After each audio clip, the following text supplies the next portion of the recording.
Hi everyone, Dr. Colleen here. This video is going to be all about the posterior pelvic tilt, something we would have talked about on the initial visit when I taught you the wall posture. We're going to add in the breath as well, the Pilates breath, which is going to be a little different for some of us. And we're really looking to get some mobility into this low back area because a lot of us get stuck in this anterior position, as well as getting some strength training in the transverse abdominis, which is one of our deep down core muscles that actually, when activated and strong, creates a little bit of distraction. So you can do this on a bed or on the floor, whatever feels comfortable, but we're going to come to our side, and I do like to use bands as much as possible because it just keeps me focused on keeping my knees in the right position, but you can use a pillow or a ball. So we're going to slowly roll ourselves back down till we're on the mat. Get those feet firmly planted on the floor. My hips are in line with my knees, in line with my ankles, so I'm not too far out and I'm not too far in. So it's just perfect with this band to have that resistance, and then I get a little bit of activation work out here. So from there, I'm going to walk my shoulders down. My palms are facing down, but you can face them up. And I'm just going to rotate the head side to side, making sure I have lots of range of motion in that area, and this whole upper area is relaxed. So to start, we're going to take our hips and we are going to rotate them forward into the anterior tilt. So I'm kind of exaggerating so you can see my back has lifted up off the mat, and then we're going to rotate into the posterior pelvic tilt, and now my back is fully engaged with the mat. And then we're going to rock forward and then back down. So my tailbone is now pressed into the mat, and now I'm beginning to peel the tailbone off and pull it away from the mat. My back is lifted off the mat, and now my back is fully in contact with the mat. There'll be a little bit of pressure into your feet. Try to make it even left to right as we just warm this area up. If there's any degree of tilt, it just doesn't feel right, and go ahead and just stop or go a little bit smaller with the tilts. And then come back. Now if the shoulders creeped up at all and you saw me adjust a little, hello sweetheart, then just relax the shoulders, relax the neck, and come back to here. So if you're feeling this is tensing up, thank you,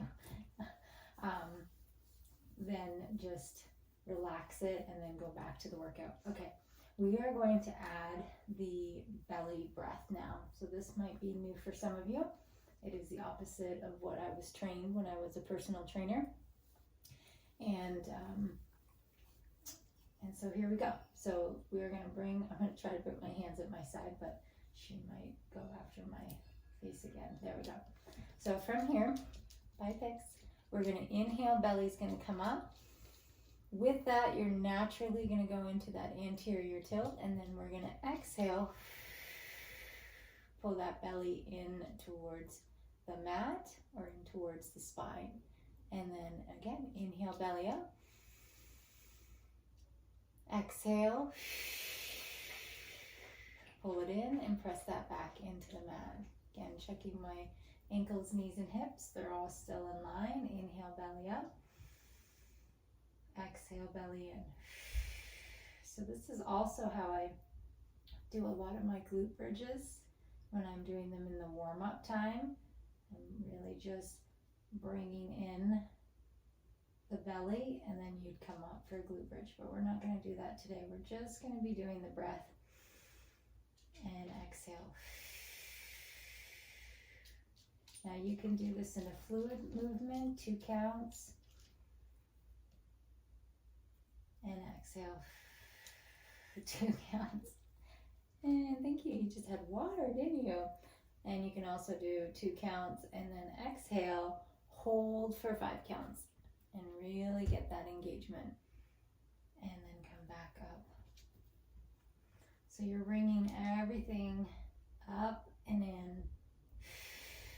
And don't be shy with your breath. Really push that air out. So you can really engage that deep down core muscle, your transverse abdominis, really strengthening your distraction muscles that are in your spine that will help you sit longer, stand longer, all of the above, and just keep a nice healthy foundation in your core. So I say you can work up to 10, then 20, and then 30. And once you can do 30, that's when we can add in different things. So we could be here in this position and go up with one foot and then come back down and let it come all the way down. Inhale, exhale, up, lift the other foot, and then come back down. We can also do a full glute squeeze. Inhale, exhale, all the way up, and then all the way down. But always doing that 30 in the beginning, like I said, working up to 10, 20, and then 30. Making sure that those last two that you're doing are feeling good, that this is all relaxed, that you're not digging your heels into the mat to make it happen, that it's all happening in here with your breath. So I'm just going to inhale and exhale, come back up. So that was the posterior pelvic tilt. Again, it's great for bringing some mobility and some flexibility into that low back, and then long-term adding in the breath to bring in some strength into that transverse abdominis, so that when you're seated, you don't have to consciously be thinking about it all the time. You'll naturally be just held up in that distracted position.